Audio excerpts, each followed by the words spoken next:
5-2 Sabalenka. And what was I saying in the last video? Sabalenka 6-2, 6-2, and it looks like she will take the first set, although Zheng is advantage and is on serve. But yeah, Sabalenka was 40-love in that game, and now Zheng advantage. And there's a winner by Sabalenka back to Juice. So yeah, if it was 6-2, 6-2, I don't know. Could be a bit, my predictions, could actually be pretty good, but I don't exactly know. I've just tapped into the match. I don't exactly know how Zheng's playing. Is she serving a high percentage? Well, she just hit an ace there to go to advantage. This game itself's been going for 4 minutes 30. I'll just go to the calculator.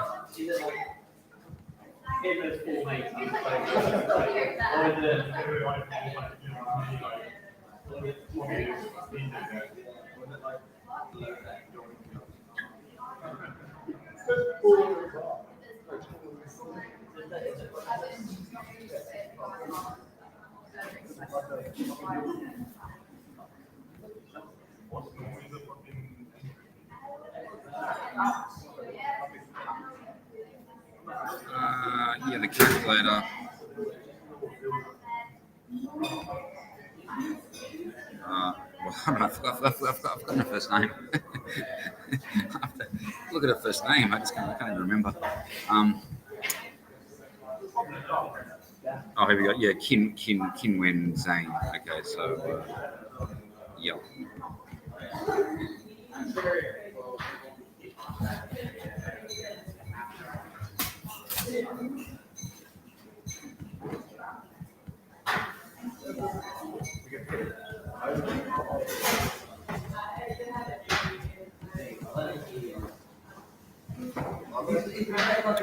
There's only 4 players on this database that that have their first name starting with the letter Q, and obviously Kim Lin is one of them.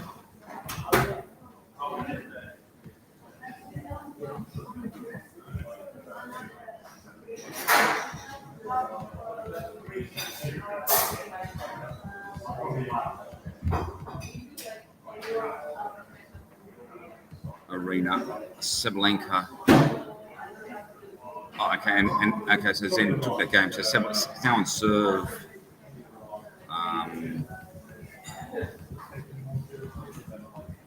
5-3. So Sabalenka 94.9. So she started 89.5 to win the match. Now 94.9.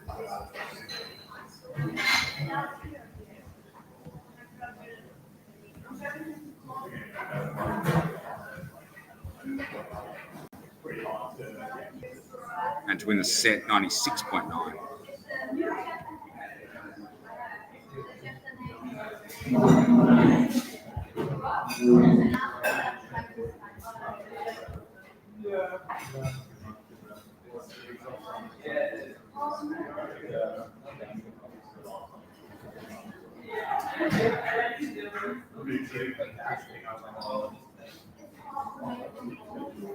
So I'm just in the hustle, just got sort of a seat up the back here. It's pretty humid in here, actually. I don't know. It's just a very humid day, I think. More to the point, a lot of cloud.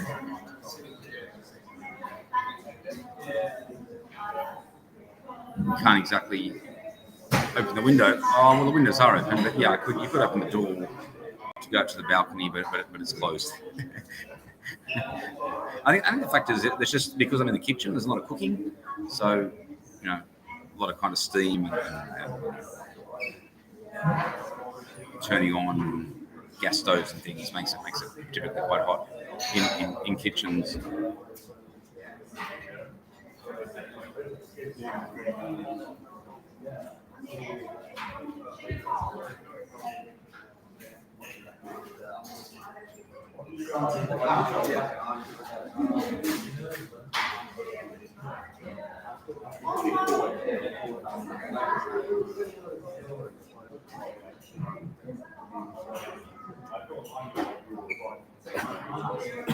Okay, so that's set point 40-30.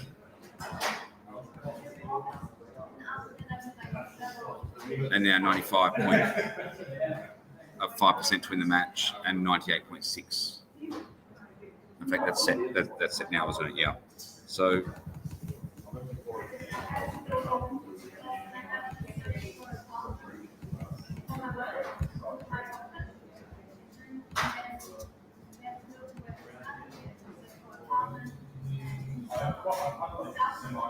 See at 95.9 to win the match and to win the next set 79.9.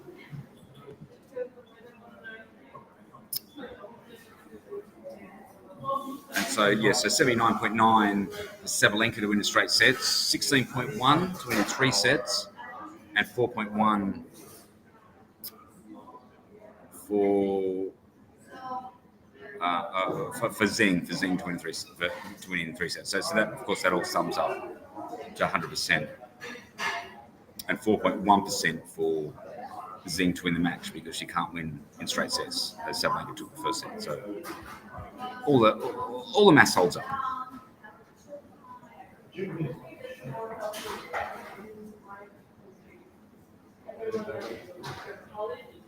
And again, we can look at sort of some detail. What's the chance of reaching a tiebreaker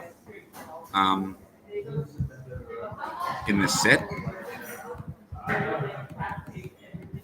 And there's a 13.7% chance of reaching a tiebreak. We can also look at the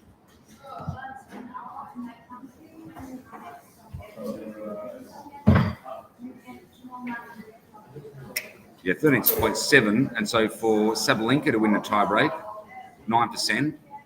Zheng to win the tiebreak, the set, 4.7. Of course, that sums the 9 plus 4.7 sums to give the 13.7, the chance of reaching a tiebreak game, or six games all, of course, to play a tiebreak game.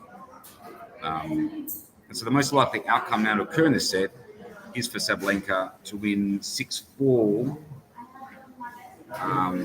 and that's because Zheng is serving first, and most likely to get the one break. If Sabalenka was serving first, then so for Sabalenka, 25.7% to win 6-4, but if Sabalenka was serving first in the set, then the most likely would then be 6-3. Sabalenka 27.3. So you can see how serving first in the match makes a difference in the number of games played. And in fact, the mean number of games played in this set, serving first is 9.69. But if Sabalenka was serving, it would only be 9.52. Because Sabalenka is the better player. So you'd be playing less number of games by serving first, but the variance or standard deviation is actually the opposite. And so for Sabalenka serving, we've got a standard deviation 1.96, but if Zheng serving first, then it's 1.88. You can see how it sort of reverses. Quite interesting.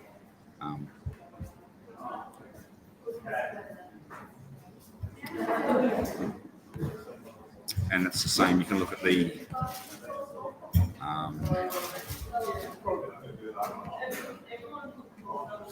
notice the skewness makes quite a difference here. I don't know. Why is the skewness such a big difference? I'm just thinking, do I have an error in my spreadsheet? When I've got Zheng serving, I've got a skewness coefficient, a skewness number of games remaining, or number of games played. As coefficient skewness 0.36, but when Sabalenka serves, it goes to 2.5. Could be right. I don't know. Could be an error, but it's probably right. It just seems quite a difference.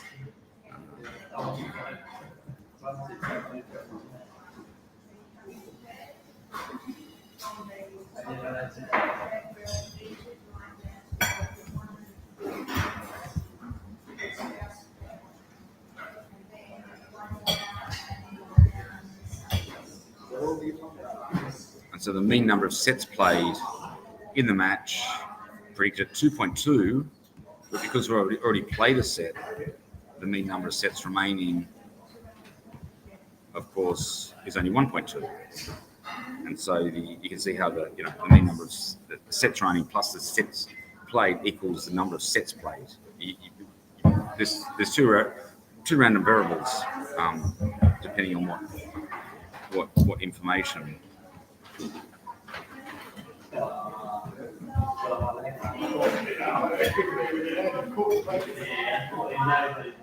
And that's to do with the standard deviation or variance doesn't change as you add a constant.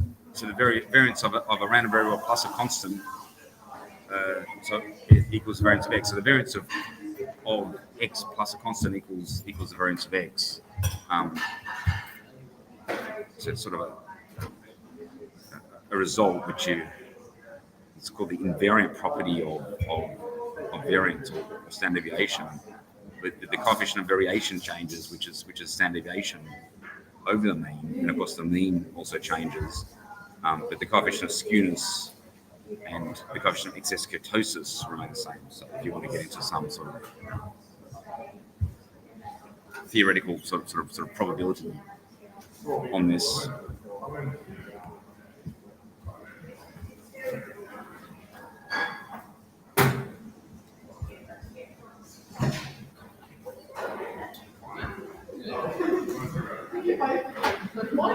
Oh, that's nice. We're outside of like freeze today. We're outside of like freeze today.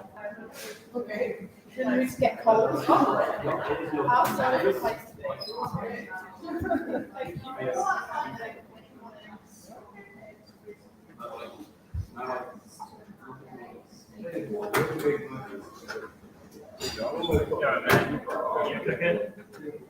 Just some basics.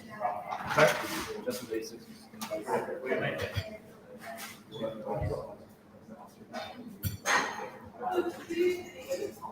Okay, so Sabalenka broke. She broke the first game.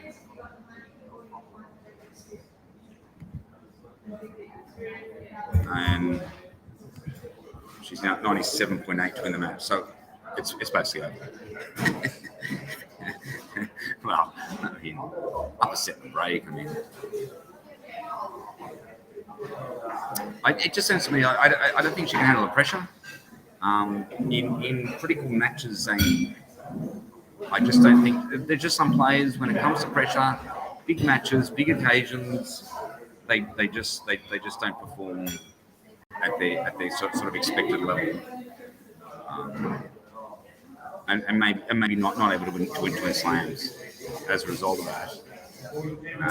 Whereas Sabalenka, she won the 23 straight open. So this is just it. This is a backyard.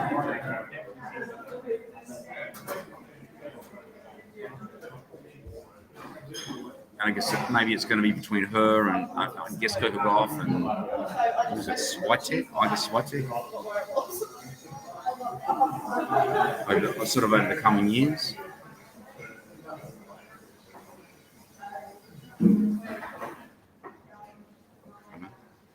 Naomi Osaka back on the tour. Well, be interesting to see how she won four single slams. So could Naomi Osaka win another slam? On a comeback would be something, yeah.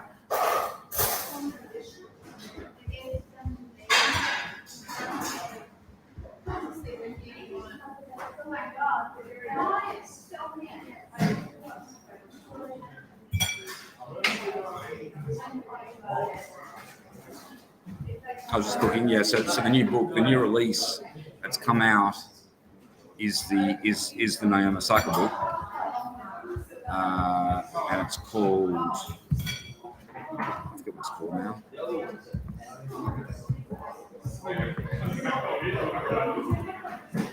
Oh, there it is. There, it's called.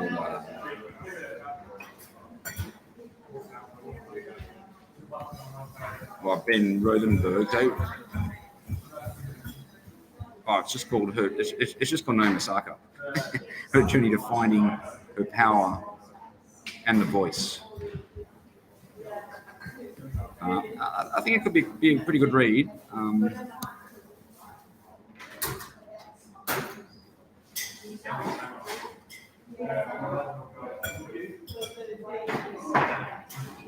Yeah, I think it could be a good read. I'm actually more intrigued, I guess, by this book and also the Elena Dokic because of the stuff that you've heard in the media and pretty interesting kind of stories. The Ash Barty book is a bestseller. I don't know, maybe it's just popular in Australia. But I think more so, yes, because she was number one for quite a long period of time, maybe. But Naomi Osaka won more single slams. She won 4 single slams compared to Ash Barty, 3 single slams. Maybe just read all 3 books, and I don't know, the Roger Federer book as well. And I think any player could pretty much write a book. I think there's even a book on Nadal as well.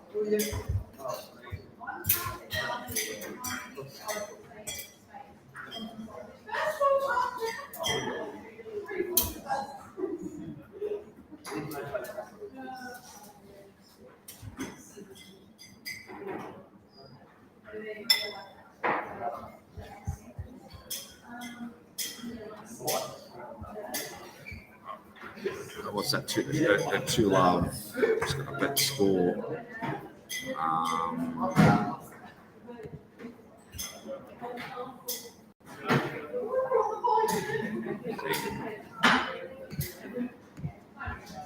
Okay, yeah, 98.6 now. Sabalenka to win the match.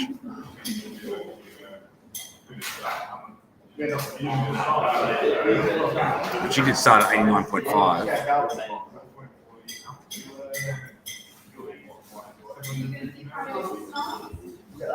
And if you're interested in the duration, time remaining in the match, 0.56 hours, so roughly, what's that? 35 minutes.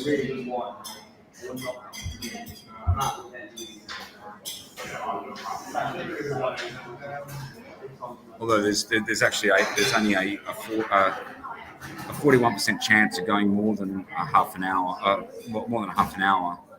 So there's actually more chance it'll actually be less than a half an hour. And if you have more than 1 hour, it's 3.9. But that would be sort of be assuming that Zhang wins the second set and it goes to a third set. Yeah, so yeah, that's kind of the distribution.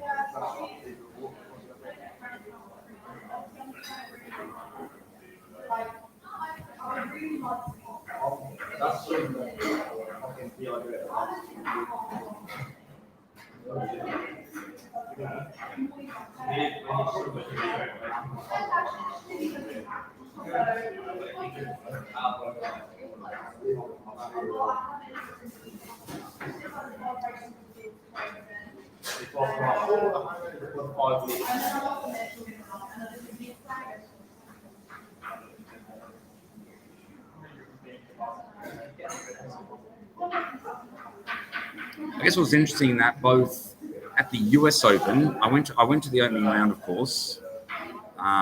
It was the cheapest ticket, so I went to it was in the Arthur Ashe, and opening round, Kyrgios, Novak Djokovic, opening round, and they both won the US.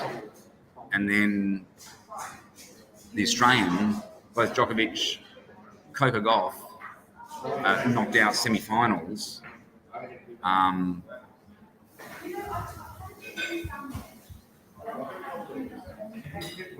So why didn't either of them sort of get to the final?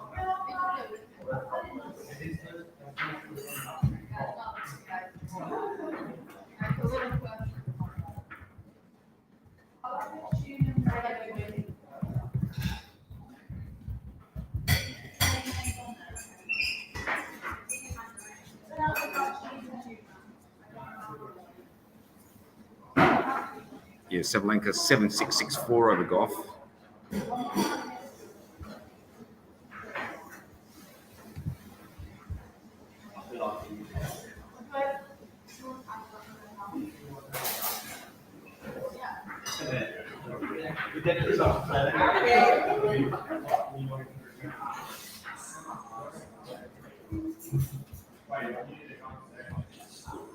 I don't know, maybe home ground advantage, Coco Golf, US Open. It was kind of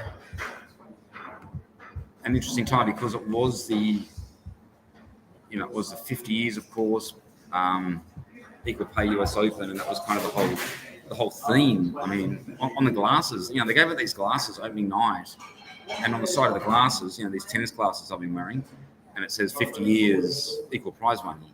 So it was kind of just this whole branding thing, and whether that had anything to do with, I don't know, maybe Coco Golf winning, just becoming maybe somewhat, I don't know, just inspired by this by this 50 years of equal pay in equal prize money for women's tennis. And of course there was Billie Jean King as a presenter or keynote opening night when Coco Golf was playing. Maybe that gave her a little bit of inspiration or momentum throughout the whole tournament, but wasn't able to get the results done at the Australian.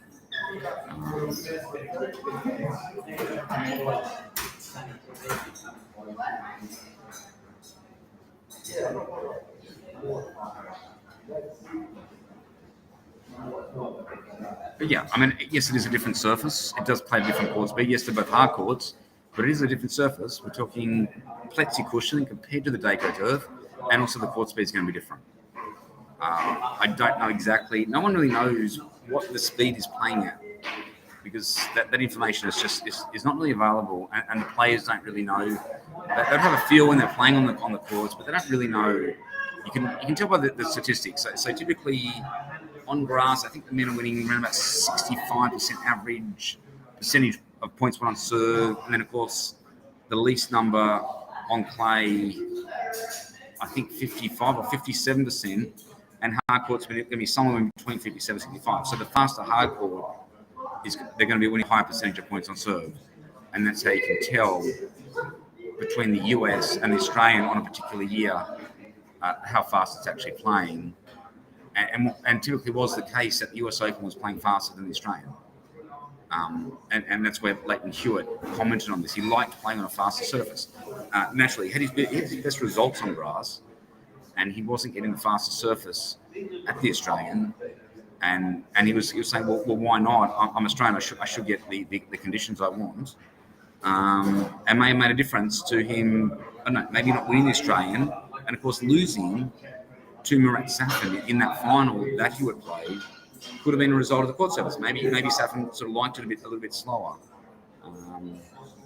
because yes, the speed of the surface makes a difference. And Hewitt was up a set in that match against Safin in the final. And so Hewitt ended up with 2 slams, Wimbledon and the US and the US Open, but Ash Barty 3 slams, French, Wimbledon, and Australian, but never won the US Open. So does that mean that Ash Barty is better than Hewitt? I don't know. Hewitt held the number 1 ranking for a period of time.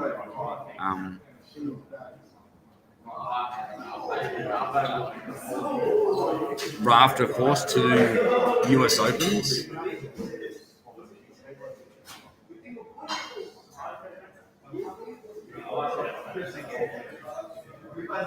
Yeah, Pat Rafter. Why didn't Pat Rafter win Wimbledon? Well, he lost. He lost against Goran Ivanisevic in that classic match that went to 5 sets, and Goran Ivanisevic ended up winning, I think, 9-7 in the 5th.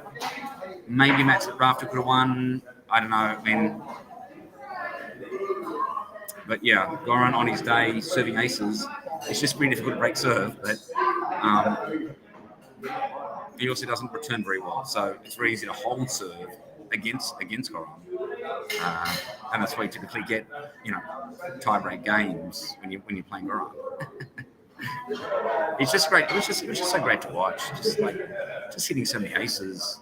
I know I could look at the stats. What was he averaging? Probably averaging about 1.5 aces per game. If he was averaging the 2 to 2.5 to 2.5, he probably wouldn't have ever lost a match. But that's obviously difficult to achieve.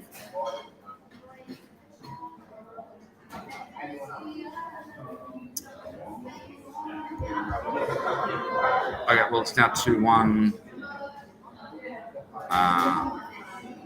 30-40. Yeah, so still at 98.9, Sabalenka to win the match.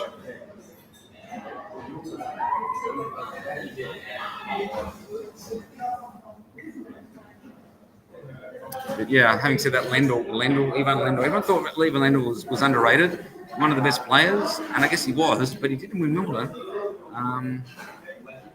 I know it's difficult to win on all four surfaces, but I think you have to win. I think to be a good player or to be recognised as a good player and potential GOAT, I think you have to win on all four surfaces, and a lot of players have achieved that. Even Agassi achieved that.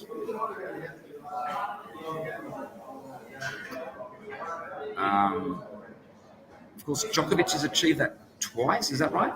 Yeah, Djokovic twice. Nadal twice. I don't know. At least once. I don't know. I can't recall how many Wimbledons Nadal's won. And Federer once. He won that one French where he beat Solé in the final, where Nadal got knocked out to beat him by Solé.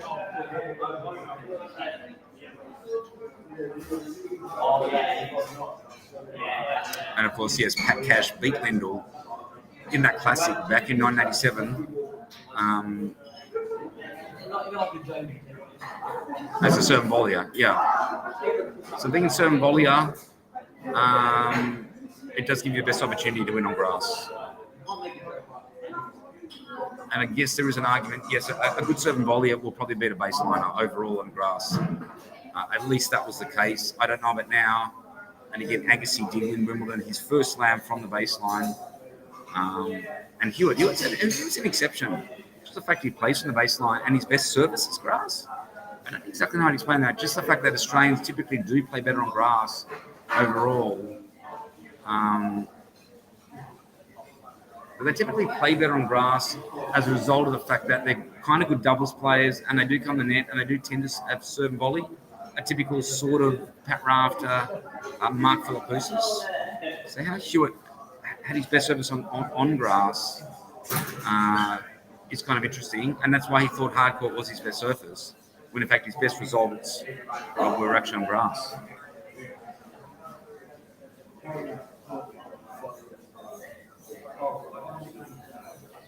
And of course, Ash Barty, again, best surface on grass.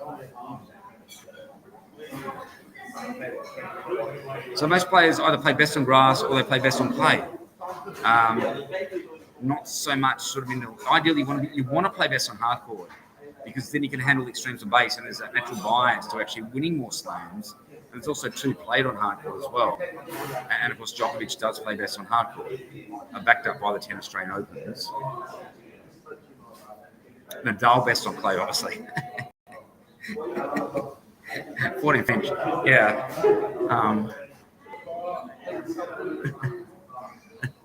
And that's it. Well, no, he won another 8 more slams. And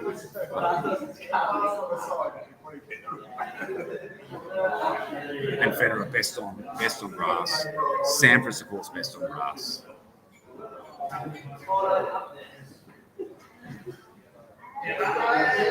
I mean, look at some of the other players. I know Courier, probably hardcourt. Also, probably the US hardcourt. Lendl, I don't know. I'm assuming hardcourt. It may have been clay.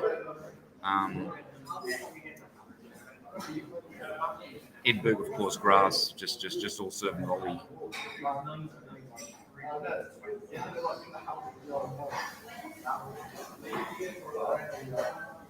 And then, I mean, there were some other sort of clay quarters. I think Gustave Quirton, I think, won 3 French. There was some other just typical clay quarters that could really only just play on clay. David Ferrer. Yeah, he was great, yeah. He was just like seated. He was just like ranked 4 for such a long period of time. Quarter semis. He just knocked out any player, but just couldn't beat the trio. So, yeah. Great guy, David Ferrer. Yeah. And very good record, of course, on clay. but he just didn't have any pace, so he just would get the ball back all the time. So if you've got a game where you just don't make unforced errors, well, it's just very effective, yeah. You just get the ball back, you just keep it deep, and you just work off the pace of your opponent. So it's sort of like a counter-puncher, like a Michael Chain, won the French, or even a Hewitt for that matter. And if you typically don't have height, and that's your game, and it can be effective, at least on the clay. And even Nadal, he's not exactly hitting sort of winners. He doesn't exactly hit a lot of aces. Or a lot of free points. He doesn't really come to the net either.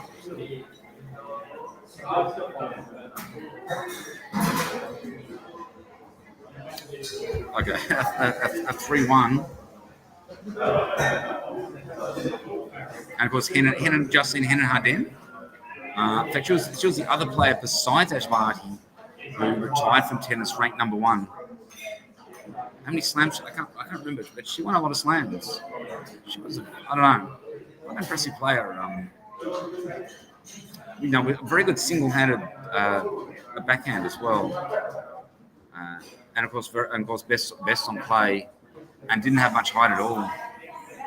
Compared to say a Naomi Osaka or a Maria Sharapova or a Steffi Graf. Steffi Graf, best on grass. A lot of free points off serve, and just a really good forehand. And she would run around her backhand, playing with a slice backhand. Would run around the backhand and just hit forehands for wins. I thought it was pretty impressive. She could just close out matches in 40 minutes, like 2 sets, 40 minutes, and guess 22 slams. And of course, 1988 with all 4 slams in the 1 year, as well as the as well as the Olympics, which makes it a golden Grand Slam, only play in history to achieve that record. So yeah, Steffi Graf, Serena Williams, yes, Serena with 23 slams, but we're talking very exceptional players. I mean, at that sort of level.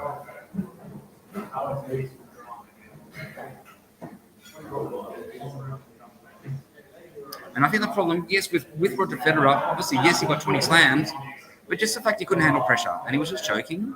And he's basically playing the better tennis in almost every match he played. He's winning a higher percentage of points on serve, still losing matches because he just couldn't handle pressure. And as a result, it cost him around about 10 slams and really should be on the 30. I think that's the interesting thing. When you do look back at analysing this trio, this dominance on tennis, in the fact that Roger Federer was just so much better.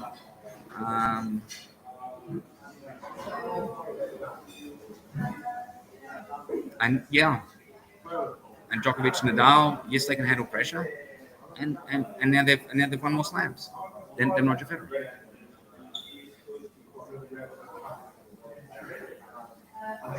And so what should Roger Federer have done? Well, yes, he should have been doing more sort of meditation, yoga, because that's what it relaxes you. Andy Murray did yoga. He contributed his success to beating Roger Federer by doing yoga.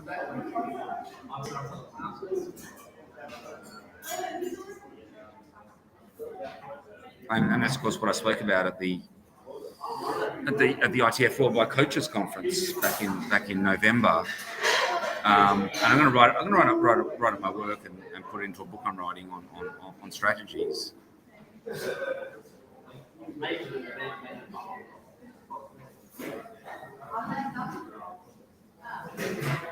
Pete Sampras. That guy could handle it. He would just close out matches. His serve would just hold up under pressure.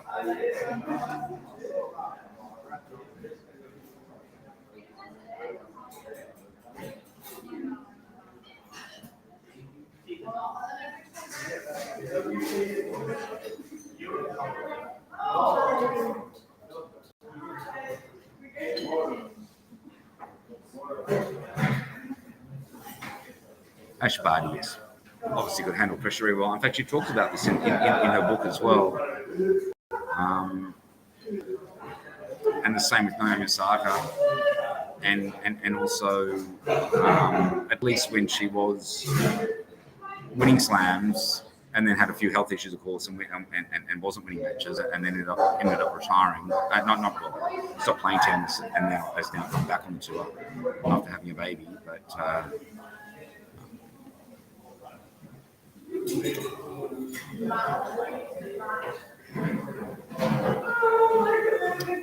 yeah, okay, so 4-1, 4-1 Sabalenka.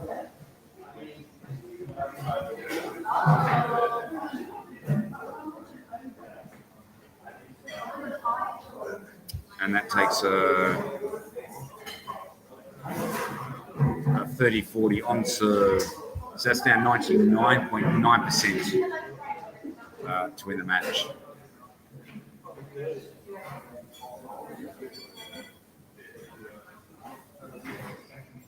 I mean, she's up a couple of breaks, so and there's the game. Take it at 5-1. I mean, I did predict an easy match, and that's what's happening. Yeah, she just can't play. She can't play Sabalenka Zheng, and she can't play when it counts in these critical matches, finals. Well, it's the first final anyway. But even in the US when she lost to Sabalenka, 41% first serve percentage. So.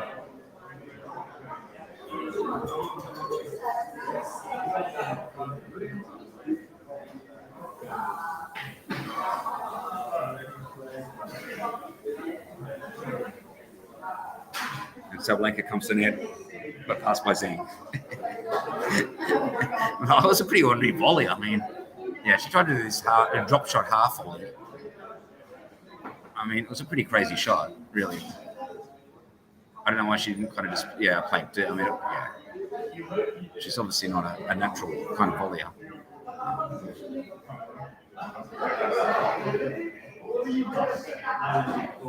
And playing a drop shot, half volley drop shot on hardcourt. Oh, come on. Only Kyrgios could pull that off.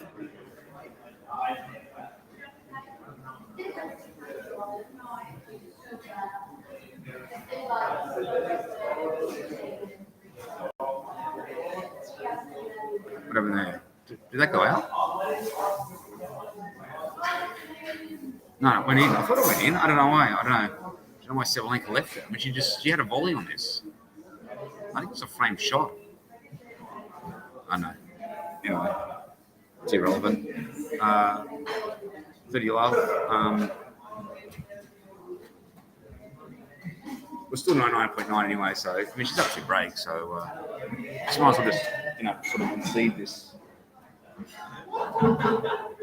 My bag just dropped off the seat. Yeah, so she might as well just concede this game. Sabalenka can just serve it out, sort of save a bit of energy, and just serve it out anyway.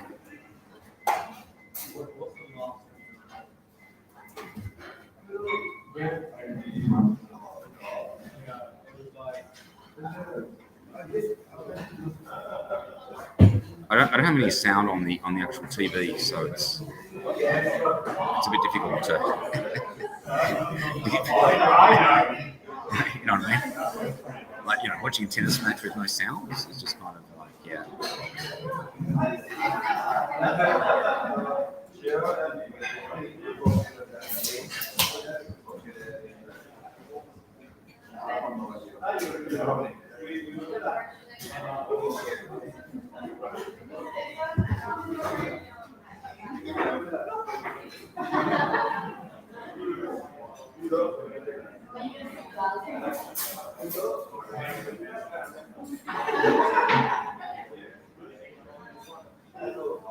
And of course, yes, Stosur got that one US, beat Serena Williams in the final.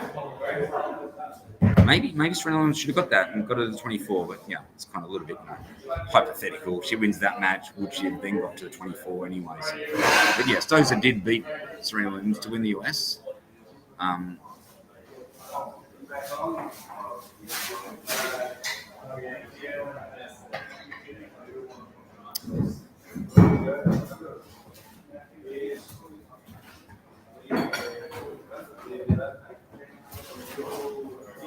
But I mean, don't forget doubles. I mean, Australia, a lot of success in doubles with of course the Woodies. And then Todd Woodbridge, I think, teamed up with Bjorkman, Jonas Bjorkman, when Todd Woodbridge maybe retired, and that's why Woodbridge did get to the 16 doubles. Interesting that he didn't get to the 17 to equal the Newcombe record, or I guess 18, which Mike Bryan achieved. And even Bob Bryan, I don't know, what did Bob Bryan, his brother, get in doubles? 17 or 16, maybe only been 16. But Bob Bryan won more doubles, or one more slams overall, because Bob Bryan in mixed doubles, doubles and mixed doubles, got to 23, whereas only Mike Bryan 22. And of course, we saw Kyrgios Kokkinakis win the Australian. Was that a couple of years ago?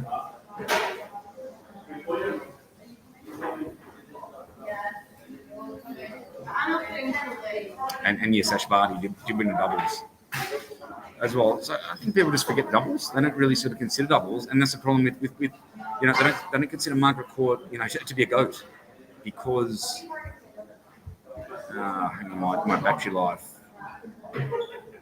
I got 90% remaining on my battery, and that's why they don't really consider doubles as contributing to success in order to be the GOAT. They just consider only singles. But having said that, Margaret Court does equal the record with Djokovic at 24. So,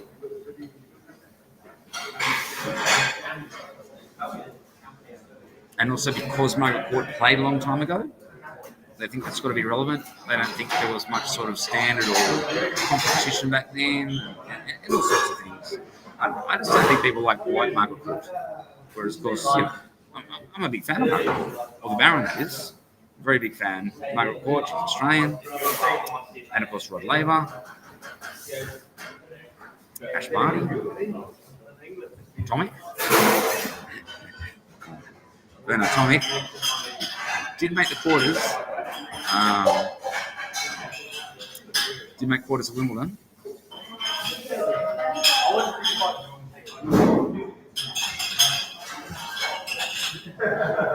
Okay, three match points.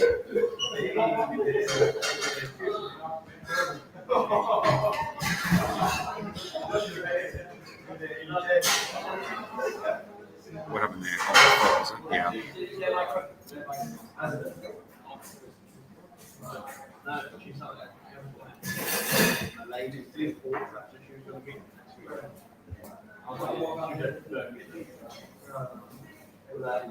What happened there? Oh, must have gone up.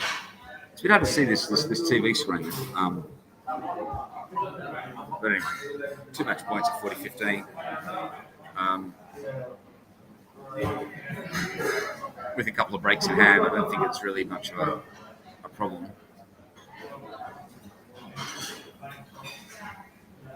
I know. What happened there? It's framed a five. That's strange. 40-30.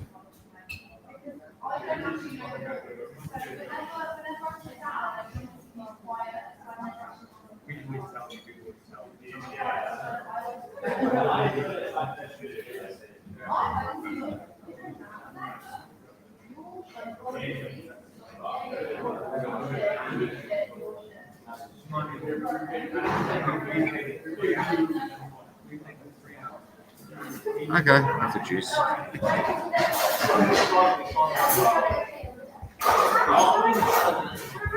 My battery life, 18% remaining.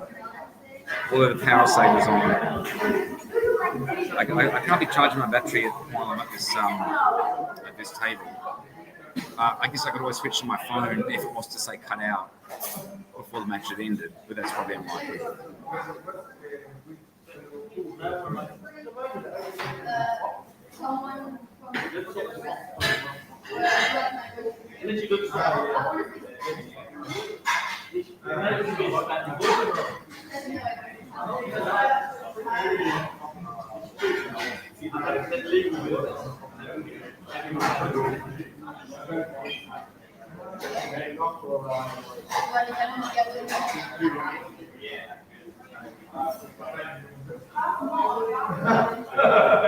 No,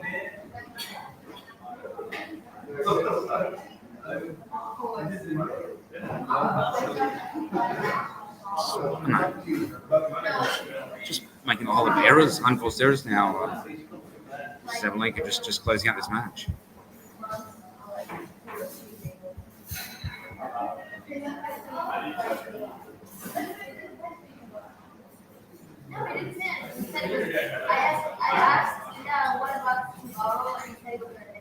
I think was it Lina or I think Nali who was last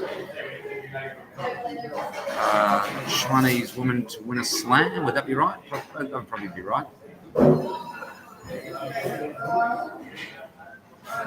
So Zheng probably the next best thing since Lina or Nali. I don't know. My database it's Nali, but most people refer to her as Lina.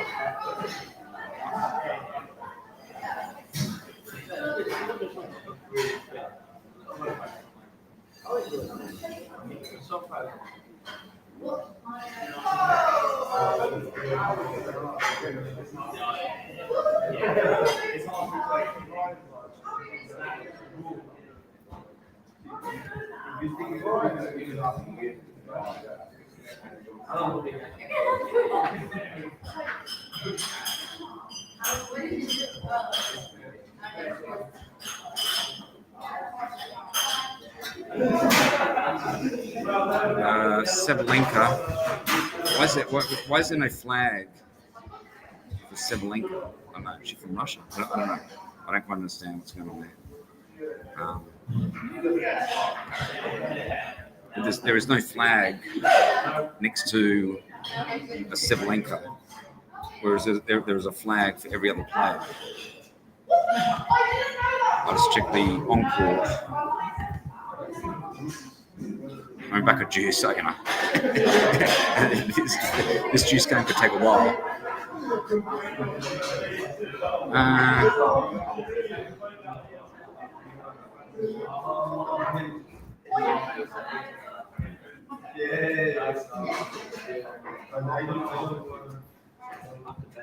Hang on, Sabalenka, Belarus. Okay, yes, so she's from Belarus. BLR. So why is there no flag on the Australian Open scoreboard next to Sabalenka?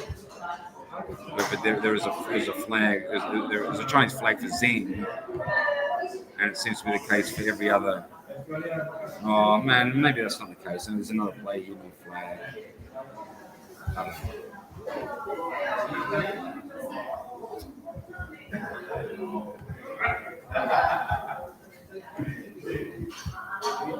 Oh, okay, so that's match. Yeah. Okay.